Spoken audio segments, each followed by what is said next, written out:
ಇದು news 18 impact story ಅಂದ್ರೆ ನಾವು ಸುದ್ದಿ ಮಾಡಿದ್ದಕ್ಕೆ ನ್ಯಾಯ ಸಿಕ್ತು, ಮೈಕ್ರೋ ಟಾರ್ಚರ್ಗೂ ಮುಕ್ತಿ ಸಿಕ್ತು. ರಾಜ್ಯದಾದ್ಯಂತ ಮೈಕ್ರೋ ಫೈನಾನ್ಸ್ ನ ಕಿರುಕುಳ ಏನಿತ್ತು, ಟಾರ್ಚರ್ ಏನಿತ್ತು, ಈ ಟಾರ್ಚರ್ಗೆ ಮುಕ್ತಿ ಸಿಕ್ಕಿದೆ, ನ್ಯಾಯ ಸಿಕ್ಕಿದೆ. ಇದು ನ್ಯೂಸ್ 18 ನ ಮೆಗಾ ಇಂಪ್ಯಾಕ್ಟ್. ಗೃಹ ಸಚಿವರ ಕ್ಷೇತ್ರದಲ್ಲಿ ಮೈಕ್ರೋ ಫೈನಾನ್ಸ್ ಕಿರುಕುಳ ನಡೆದಿತ್ತು. ಈ ಕಿರುಕುಳಕ್ಕೆ ನೊಂದು ಮನೆ ತೊರೆದಿತ್ತು ಒಂದು ಕುಟುಂಬ. ಈ ಸಂಬಂಧಪಟ್ಟಂಗೆ ನಿಮ್ಮ ನ್ಯೂಸ್ 18 ಕನ್ನಡ ವಿಸ್ತೃತವಾದಂತ ವರದಿಯನ್ನು ಬಿತ್ತರ ಮಾಡಿ ಈಗ ಮನೆ ತೊರೆದಿದ್ದಂತವರನ್ನ ಮತ್ತೆ ಆ ಕುಟುಂಬಸ್ಥರನ್ನ ಮನೆಗೆ ಸೇರಿಸಿದಂತ ಕೆಲಸ ಆಗಿದೆ. ನೋಡಿ, ಅವರ ಮನೆಗೆ ಗೋಡೆಗೆಲ್ಲ ಸಾಲಗಾರರು ಬಂದು ಬರೆದು ನಮ್ಮ ಸ್ವತ್ತು ಅಂತೆಲ್ಲ ಬರೆದು ಅವರ ಕಂಪನಿ ಹೆಸರನ್ನ ಬರೆದು ಹೋಗಿದ್ರು.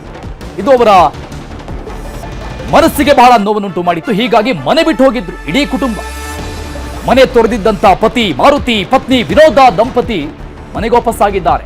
ಕೊರಟಗೆರೆ ತಾಲೂಕಿನ ಕುರಂಕೋಟೆ ಗ್ರಾಮದ ದಂಪತಿಗಳಿದ್ದು ಗೃಹ ಸಚಿವರ ಜಿಲ್ಲೆ ಡಿಸಿ ಶುಭಾ ಕಲ್ಯಾಣ್ ಉಳಿದಂತ ಪ್ರಮುಖ ಅಧಿಕಾರಿಗಳ ಸಮ್ಮುಖದಲ್ಲಿ ಪೊಲೀಸ್ ಹಿರಿಯ ಅಧಿಕಾರಿಗಳು ಕೂಡ ದೃಶ್ಯದಲ್ಲಿ ನೋಡ್ತಾ ಇದೀವಿ ನಾವು. ಬಹಳಷ್ಟು ನಗುಮುಖದಲ್ಲಿ ಇಡೀ ಕುಟುಂಬ ಅಧಿಕಾರಿಗಳ ಸಮ್ಮುಖದಲ್ಲಿ ತಮ್ಮ ಮನೆಗೆ ತಾವು ವಾಪಸ್ಸಾಗಿರುವಂತದ್ದು ಒಂದು ಸಾರ್ಥಕ ಭಾವನೆ.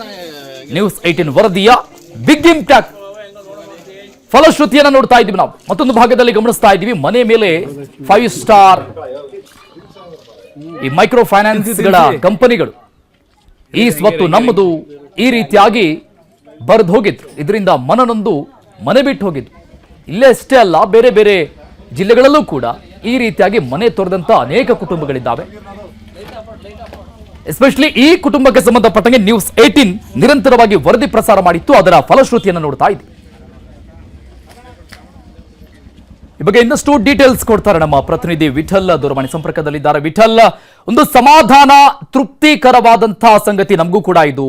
ಮನೆ ಬಿಟ್ಟು ಹೋದಂತ ಕುಟುಂಬ ವಾಪಸ್ ಮನೆಗೆ ಬಂದಿದೆ ಅನ್ನುವಂಥದ್ದು. ಅಧಿಕಾರಿಗಳು ಏನ್ ಹೇಳಿದ್ದಾರೆ, ಯಾವ ರೀತಿಯಾದಂತ ಆತ್ಮಸ್ಥೈರ್ಯ ತುಂಬಿದ್ದಾರೆ ಅವರಿಗೀಗ?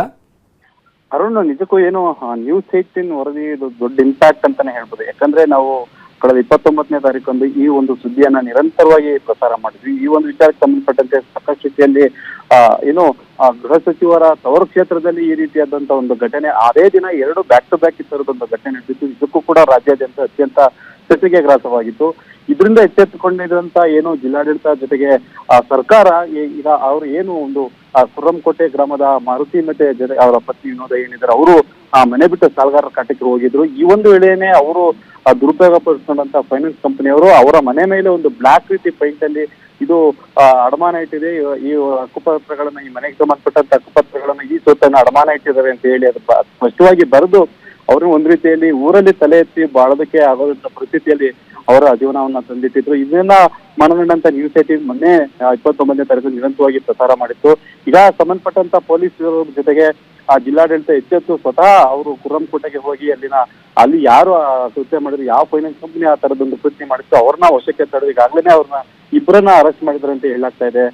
ತುಮಕೂರು ಪೊಲೀಸರು ಕನ್ಫರ್ಮ್ ಮಾಡ್ತಾ ಇರೋದು. ಜೊತೆಗೆ ನಿನ್ನೆ ಸ್ವತಃ ಜಿಲ್ಲಾಡಳಿತ ಮತ್ತೆ ಅಲ್ಲಿನ ಸ್ಥಳೀಯ ಪೊಲೀಸರು ಮುಂದೆ ನಿಂತು ನೀಟಾಗಿ ಅಂದ್ರೆ ಮನೆಗೆ ಏನೋ ಒಂದು ವಿಠಲ್ ನಿಮ್ ಜೊತೆ ಮಾತನಾಡ್ತೀನಿ ಹಾಗೆ ಸಂಪರ್ಕದಲ್ಲಿ. ಆ ಮನೆ ಮಾಲೀಕರು ಯಾರು ಮನೆ ಬಿಟ್ಟು ಹೋಗಿದ್ರಲ್ಲ ಈಗ ವಾಪಸ್ ಆಗಿದ್ದಾರೆ. ಮಾರುತಿ ನಮ್ ಜೊತೆ ಸಂಪರ್ಕದಲ್ಲಿದ್ದಾರೆ. ಸರ್ ನಮಸ್ಕಾರ. ಸರ್ ನಮಸ್ಕಾರ. ನಮಸ್ಕಾರ ಸರ್. ಸರ್ ಹೇಗೆ ಅನಿಸ್ತಾ ಇದೆ ವಾಪಸ್ ನಿಮ್ಮ ಮನೆಗೆ ನೀವು ಬಂದಿದ್ದಕ್ಕೆ? ತುಂಬಾ ಸಂತೋಷ ಆಗಿದೆ ಸರ್. ಓಕೆ, ಯಾವಾಗ ಬಿಟ್ಟು ಹೋಗಿದ್ರಿ ಸರ್ ಮನೆನಾ? ಸರ್ ನಾವು 3 ವರ್ಷ ಆಯ್ತು. ಓಕೆ, ಎಷ್ಟು ಸಾಲ ತಗೊಂಡಿದ್ರಿ ಸರ್? ಸರ್ 2.5 ಲಕ್ಷ. ಓಕೆ, ಯಾವ್ಯಾವ ಕಂಪನಿ ಸರ್? ಒಂದೇ ಕಂಪನಿನಾ ಹೇಗೆ? ಹೌದು ಸರ್, ಒಂದೇ ಸಂಸ್ಥೆ. ಓಕೆ, ಹೇಗೆ ಟಾರ್ಚರ್ ಕೊಡ್ತಾ ಇದ್ದಾರೆ ಸರ್? ಹೌದು ಸರ್, ತುಂಬಾ ಟಾರ್ಚರ್ ಕೊಡ್ತಾ ಇದ್ರು. ನೈಟ್ ಅಲ್ಲಿ ನಮ್ದು ಎಲ್ಲ 4.80 ಕಟ್ಟಿದ್ವಿ. ಓಕೆ, 2 ಲಕ್ಷ ತಗೊಂಡಿದ್ರಿ, 4.80 ವಾಪಸ್ ಕಟ್ಟಿದ್ರಿ? ಹೌದು ಸರ್, ಇನ್ನ 3 ತಿಂಗಳು ಏನಾಯ್ತು ಅಷ್ಟೇ ಸರ್ ನಮ್ದು. ಓಕೆ, ಹಂಗು ಇವರು ಎಲ್ಲ ಟಾರ್ಚರ್ ಜಾಸ್ತಿ ಆಗಿದ್ದಕ್ಕೆ ನಾವು ನನ್ನ ಮಗಳು ಹ್ಯಾಂಡಿಕ್ಯಾಪು, ಅವಾಗ ಸ್ವಲ್ಪ ಕೆಲಸ ಕೂಡ ನಡೀತಿರ್ಲಿಲ್ಲ. ಮಗಳು ನಮ್ಮ ಹ್ಯಾಂಡಿಕ್ಯಾಪು. ಓಕೆ, ಏನ್ ಕೆಲಸ ಮಾಡ್ತೀರಿ ಸರ್ ತಾವು? ಸರ್ ನಾವು ಫ್ಯಾಕ್ಟ್ರಿಗೆ ಹೋಗ್ತಾ ಇದ್ದೆ. ಓಕೆ ಓಕೆ, ಹಾ ಸರ್. ಇಲ್ಲಿ ದಿನಗೂಲಿ ಮಾಡ್ಕೊಂಡಿದ್ದೆ. ನಮ್ಮ ತಾಯಿ ಹತ್ರ ಲೋನ್ ತಗೊಂಡಿದ್ದು.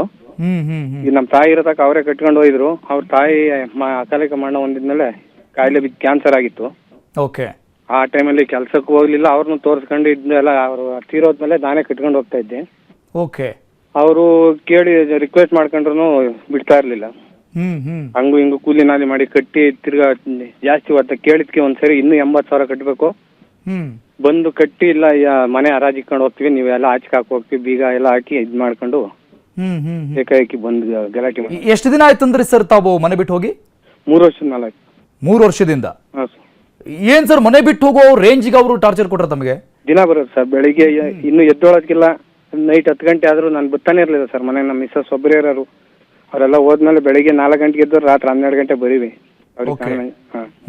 ಅಲ್ಲ ಸರ್, ಈಗ ಕಟ್ಟಿರೋ ಮನೆ ಬಿಟ್ಟು ಹೋಗ್ಬೇಕಂದ್ರೆ ಎಷ್ಟು ನೋವಾಗಿರ್ಬೇಡ? ಹೌದು ಸರ್, ಹಂಗೂ ನಮ್ದೇನಿಲ್ಲ ಸರ್. ಎಲ್ಲ ಹತ್ರ ಕಟ್ಟಿದ್ವಿ. ಇವತ್ತು ಎಲ್ಲ ಇಲಾಖೆರು ಮತ್ತು ನ್ಯೂಸ್ ಚಾನಲ್ ಇವತ್ತು ನಮ್ಗೆ ಒಳ್ಳೆ ಕೆಲಸ ಮಾಡಿಕೊಟ್ಟಿದ್ದಾರೆ. ಓಕೆ ಸರ್, ಈಗ ವಾಪಸ್ ನಿಮ್ಮನ್ನ ಕರ್ಕೊಂಡ್ ಬಂದ್ರಲ್ಲ ಮನೆಗೆ, ಅವಾಗ ಪೊಲೀಸ್ ಅಧಿಕಾರಿಗಳು DC ಕೂಡ ಬಂದಿದ್ರು, ಏನ್ ಹೇಳಿದ್ರು ಸರ್ ತಮಗೆ? ಅವರು ಧೈರ್ಯವಾಗಿರಪ್ಪ, ನಿಮ್ಗೆ ಯಾವ್ದೇ ತರ ತೊಂದರೆ ಆಗಲ್ಲ, ನಿಮ್ ಜೊತೆ ನಾವಿದ್ದೀವಿ, ಎಲ್ಲೂ ಹೋಗ್ಬೇಡಿ ಅಂತ ಹೇಳಿ ನಮ್ಮ ಚೇತನ್ ಸಾರು, DC ಮೇಡಮ್, ಅನಿಲ್ ಕುಮಾರ್ ಸಾಹೇಬ್ರು, ಮತ್ತೆ ಕಂದಾಯದ ಇಲಾಖೆ, ಮತ್ತೆ ನಮ್ಮ ಇವತ್ತು ನಮ್ಮ ಪರಮೇಶ್ವರ್ ಸಾಹೇಬ್ರು ಸಹ ಬರ್ತಾ ಇದ್ದಾರೆ. ಈಗ ಅವ್ರ ಫೈನಾನ್ಸ್ನವರು ಮನೆ ಹತ್ರ ಬಂದು ಮತ್ತೆ ಟಾರ್ಚರ್ ಕೊಟ್ರೆ ಫೋನ್ ಮಾಡಂತ ಹೇಳಿದಾರಾ? ಹೌದು ಸರ್, ಹೇಳಿದ್ದಾರೆ. ಈಗ ಖುದ್ದು ನಮ್ಮ ಶಾಸಕರು ಸಹ ಬರ್ತಾ ಇದ್ದಾರೆ ಸರ್, ಮನೆ ಹತ್ರ ಫೋನ್ ಮಾಡಿದ್ರು, ಅಲ್ಲೇ ಇರಪ್ಪ ಬರ್ತಾ ಇದೀನಿ ಅಂತ ಹೇಳಿದಾರೆ ಸರ್. ಅವರು ಬರೋದಕ್ಕೆ ಕಾಯ್ತಾ ಇದ್ದೀವಿ. Okay sir, thank you news 18 ಜೊತೆ ಮಾತನಾಡೋದಕ್ಕೆ. ಒಳ್ಳೇದಾಗ್ಲಿ ತಮಗೆ.